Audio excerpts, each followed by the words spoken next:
m'appelle Isabelle Duvaux-Béchon, je travaille à l'Agence spatiale européenne depuis de très nombreuses années.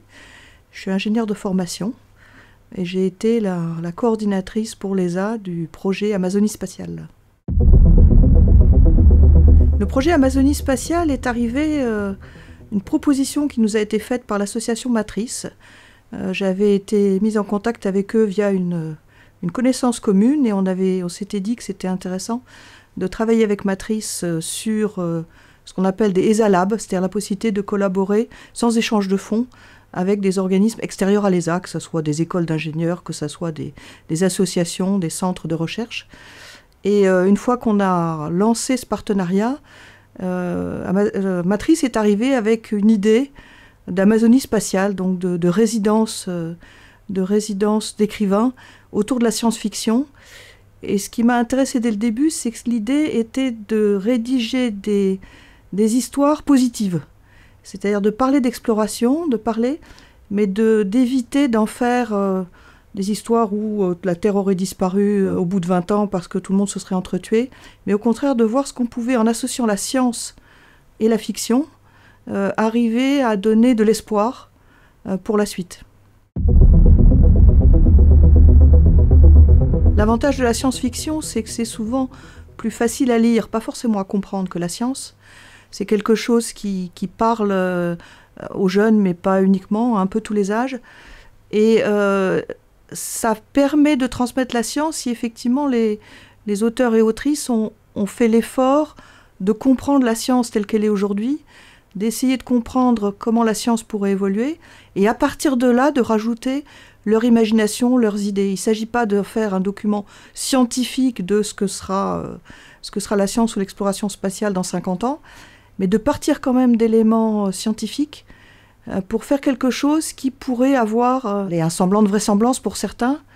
Et ce qui était intéressant, entre autres, dans cet ouvrage, c'est qu'il y a des références à la fin, justement, des éléments scientifiques qui ont été utilisés par chacun.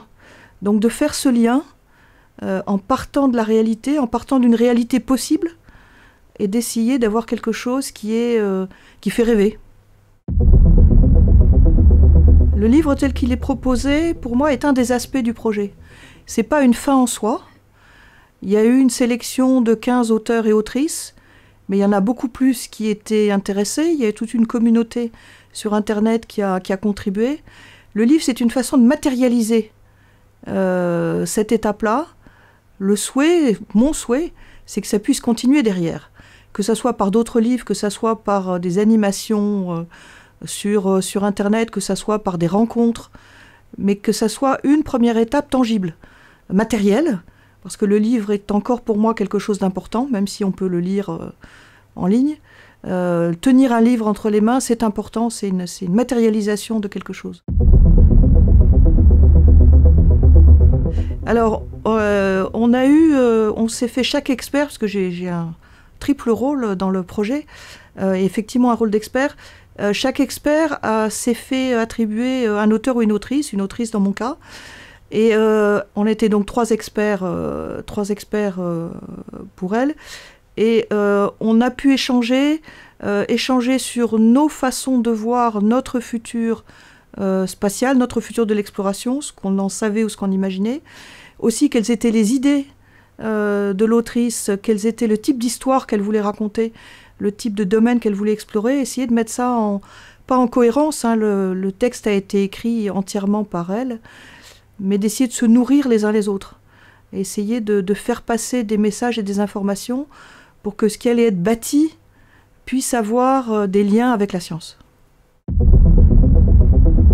Alors je n'ai pas encore tout lu parce que le volume est assez conséquent. J'en ai lu certaines entièrement. Bien sûr, j'ai lu celles auxquelles j'avais modestement contribué, en tout cas par des idées. J'en ai lu un certain nombre. J'ai parcouru les autres. Ce qui m'a semblé très intéressant, c'est qu'elles sont toutes totalement différentes. C'était le but du jeu. C'était le but du jeu de sélectionner des profils différents, à la fois dans leur histoire, dans leur façon d'aborder les choses, dans leur façon de construire. Et j'ai pas été déçue par ça. Avec énormément d'idées, énormément de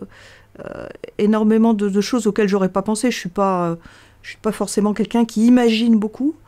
Voir tout ce qui a pu être imaginé, tout ce qui a pu être fait à partir de faits réels, à partir d'expériences réelles, à partir d'extrapolation, de prospective, puisqu'il y avait une idée de faire un peu de prospective, c'était très très intéressant.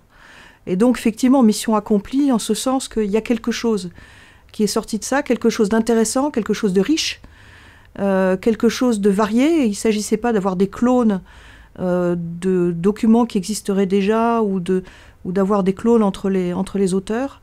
Et là, je n'ai pas été déçue. J'espère que ceux qui vont avoir ce livre entre les mains vont pouvoir aussi ne pas être déçus par ça. Alors pas forcément sur mon travail à moi. Par contre, sur les réflexions, quand on échange avec quelqu'un qui n'est pas du domaine, même si c'est quelqu'un qui s'intéresse à la science, d'avoir un regard différent sur ce qu'on fait, pourquoi on le fait. Donc plutôt pour nourrir la réflexion, nourrir la façon de penser. Donc pas forcément une transcription immédiate, mais en tout cas des réflexions sur comment ce qu'on fait peut être vu par l'extérieur, peut être vu par d'autres.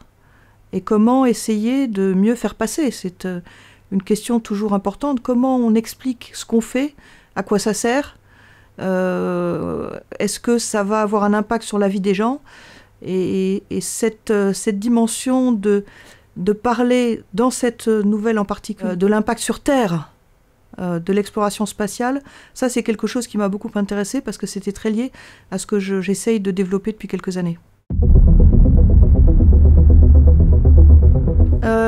Il y a toujours la phrase habituelle de dire, c'était quoi, de Tsiolkovsky, de dire que la Terre est un peu le berceau de l'humanité et qu'on ne reste pas dans son berceau.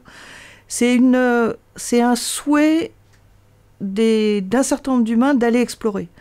Une fois que la Terre est explorée, il y a effectivement l'espace. Pour moi, ce n'est pas forcément un but en soi, c'est pour ça que je mentionnais l'importance aussi de ce qui est fait en exploration pour la Terre. Il n'y a pas de planète B, c'est-à-dire qu'avant qu'on envoie 9 milliards d'êtres humains coloniser une ou d'autres planètes, je pense qu'il va se passer un peu de temps, même chez les auteurs de science-fiction. Et donc le fait de se dire que ce qu'on fait en exploration, c'est bon pour la science, c'est bon pour la recherche, mais c'est aussi bon pour améliorer la vie sur Terre, permettre de mieux comprendre le réchauffement climatique, permettre de mieux comprendre comment conserver les ressources, comment optimiser les ressources, comment les économiser. Pour moi, c'est un des éléments de l'exploration qui devrait sans doute être développé. En plus du fait que les astronautes font rêver et peut inciter un certain nombre de jeunes à faire des études scientifiques. J'ai été candidate à l'époque, j'ai rempli un dossier, c'est Claudie Aigneret qui a été choisie. Bon, j'ai eu un autre parcours, mais ce rêve des astronautes et de devenir astronaute, pour moi, c'est important si on l'utilise aussi pour la Terre et pour améliorer la vie sur Terre.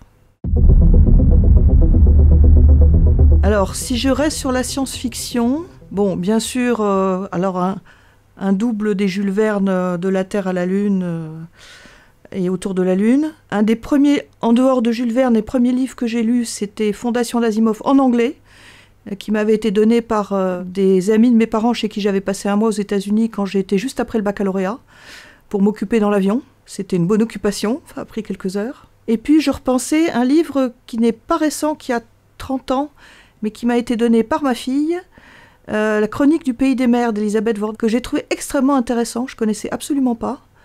J'ai vu que ça a été sorti en 92, et donc un sujet complètement différent, mais vraiment très très intéressant.